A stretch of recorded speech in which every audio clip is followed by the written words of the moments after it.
c'est une des passerelles qui doit être bien entretenue et qui a coûté énormément beaucoup d'argent.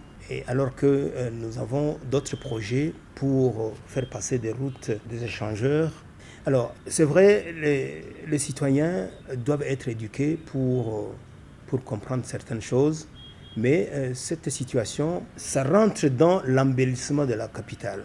La Bankobu est allée vite pour mettre cet ouvrage là-bas pour éviter que les gens soient dérangés par les véhicules à cause de beaucoup d'accidents qui se produisent ça et là.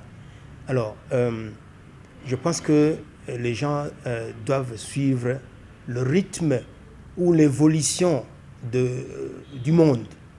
Parce qu'aujourd'hui, donc le monde évolue, les capitales du monde évoluent, nous devons aussi évoluer avec cette mondialisation. Le boulevard du peuple Murundi, c'est un boulevard qui connaît chaque année des activités de plantation de fleurs, de gazons, des arbres, etc. Donc, chaque année, on ne doit pas faire la même chose, on doit évoluer.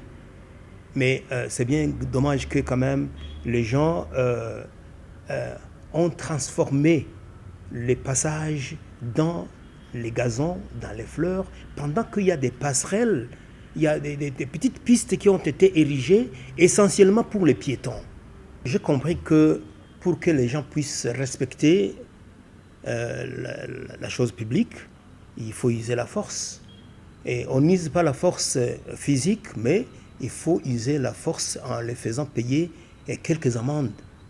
Ce qui est important, c'est qu'on puisse respecter la chose publique, les lois et règlements du pays. C'est tout ce qui nous intéresse. Mais alors, celui-là qui voudra aller en dehors de ces recommandations ou de ces lois, nous, on va les faire punir.